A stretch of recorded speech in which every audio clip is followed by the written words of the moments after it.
bring on our friend Timothée Chalamet.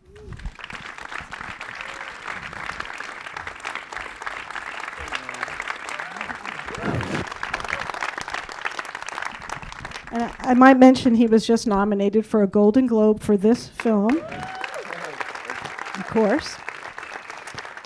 And I wondered if I could just start by asking you a little bit. I know we are both alumni of the same high school, Yes. LaGuardia High School. Nice. Thank you. As well, really? Thank you. Your daughter. All right, nice. good. You go there? Nice. All right. So I just, tell me how your experience at that school influenced you in terms of becoming an actor. Oh man, I would love to talk about that. That's, I feel I'm only sitting here thanks to that school, and I just had teachers there, specifically a man named Harry Schiffman and a woman named Sandy Faison, that unfortunately aren't there anymore because they retired last year. But without them, I feel like they just taught me how to fail again and again, or just not be afraid of being bad, and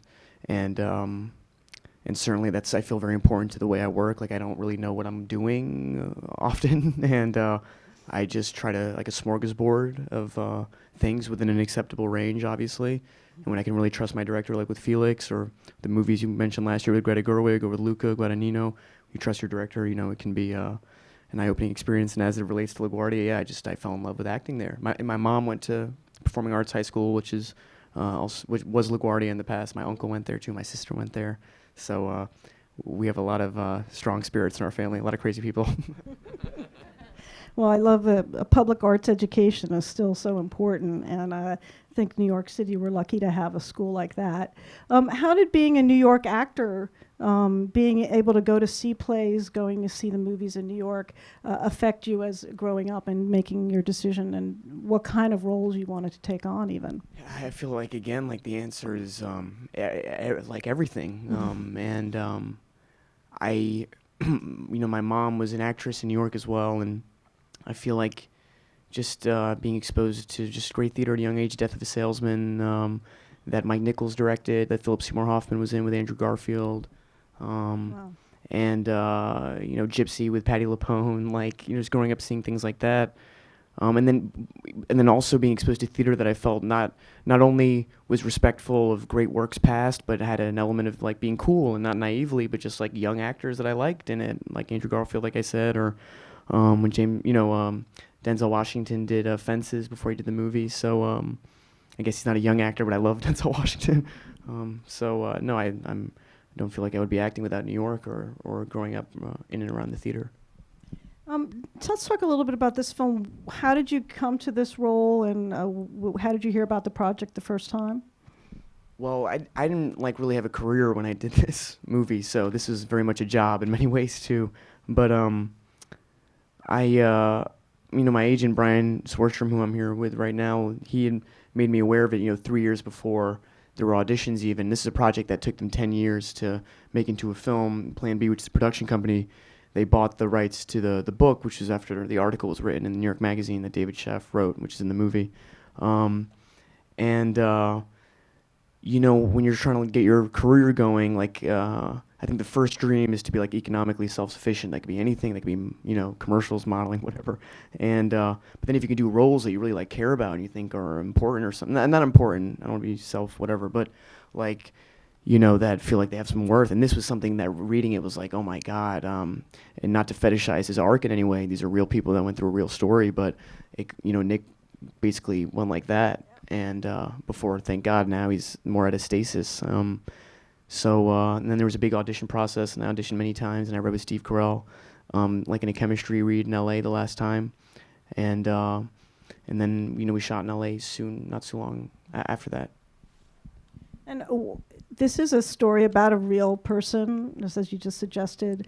What was your process like, and was it different from the way you've approached other roles? Yeah, yes and no. Certainly it felt like it would be a transgression or something to have your man, you don't want to play a version of yourself, and yet this wasn't a biopic. And I know I hung out a lot with Nick before we started shooting the movie, and Steve hung out with David equally. and I love how the way Steve Carell talks about this. He can speak about it way better than I can, where he says like you don't want the person you're playing to feel like they're your science experiment in some way, or that you're studying how they eat soup, is how Steve would put it. And again, if they were mainstream personalities or something, it would have been more crucial to get it like that. And certainly, I never want to be general with like the acting I'm doing, but it was like don't be. It almost felt like more self-satisfied to be like, oh, I gotta do it exactly as it would have been. And I think there was an understanding, it was representation of what happened, not like trying to get it detail for detail. And what was it like working with Steve? And what you seem to have really formed quite an extraordinary bond on camera. As an actor, what is that like to try to create those kinds of bonds? You've had two great father figures in your. I'm thinking about Call Me by Your Name, of Michael course. Stuhlbarg, I got a nice. My movie dads are. That's. But the. I just feel so lucky, and not as a platitude, but. There's a big element of trust, I think, that the more I talk about the movie, I realize I felt very safe with Steve. And again, I don't mean that as a cliche, but like that scene in the diner, that's a good example of like there are takes in there that are really, no good. And anyway, like I felt like I could do badly in front of him. And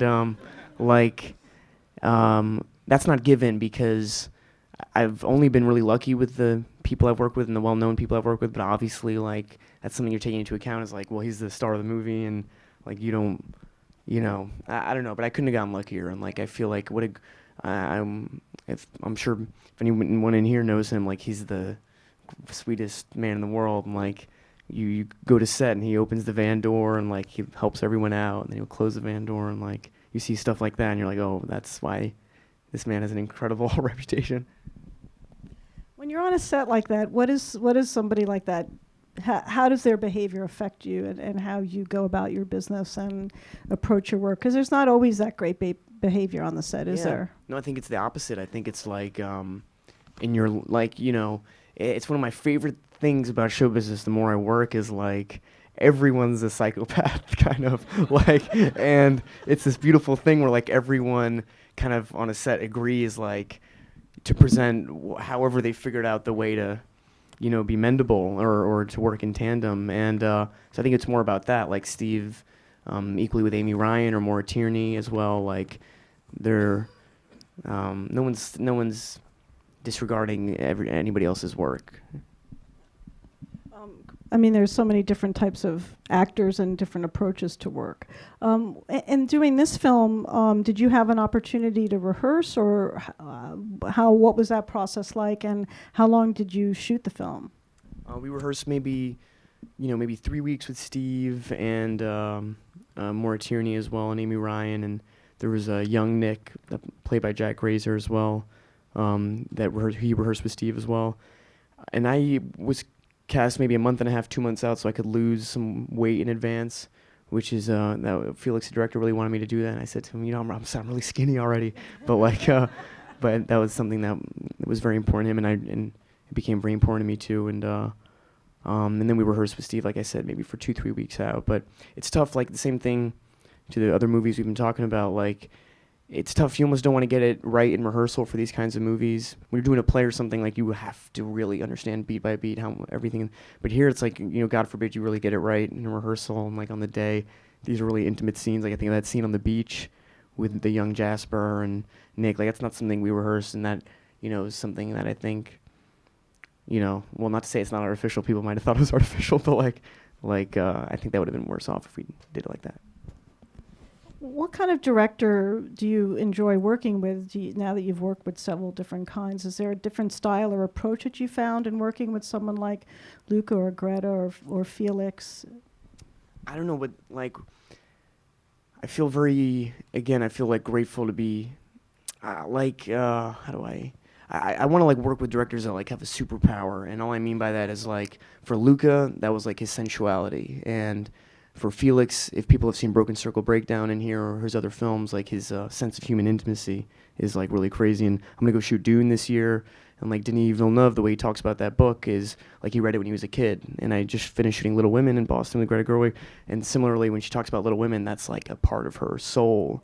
So I think that's the goal, is like to work with people that are directing instinctually. Like it's not like they picked out something that they're doing. It's like, we need to be doing this. And, even just working on this, I feel like I've had friends that have gone through this, or it felt like something, again, that compared to other things you read over the course of a year had urgency. So, I try to have a similar approach.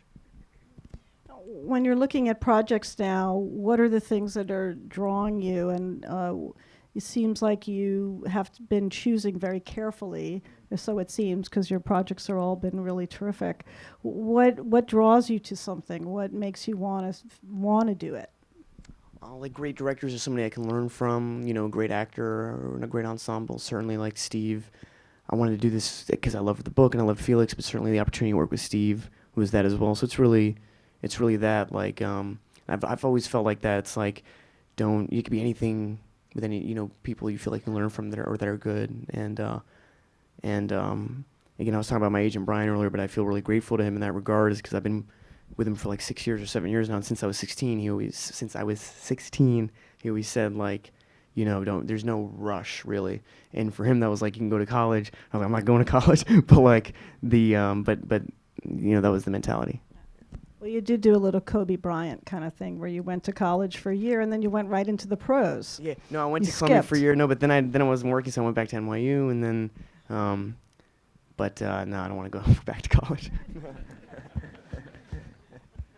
Do you think that the experiences making films, you travel around the world making films as well, do you find that the filmmaking in the United States, is it as free as the kind of things that you've been able to explore in Europe? Wow. Yes, I mean, well, this is a very good example of that. Like, Felix is a Belgian director. This is his English language debut, and there were facets of it though where you're shooting on a stage, and like you'll open a door that's not weighted properly, so like it just keeps swinging open, and you were like, oh, I'm in Los Angeles, like shooting a film on a stage. But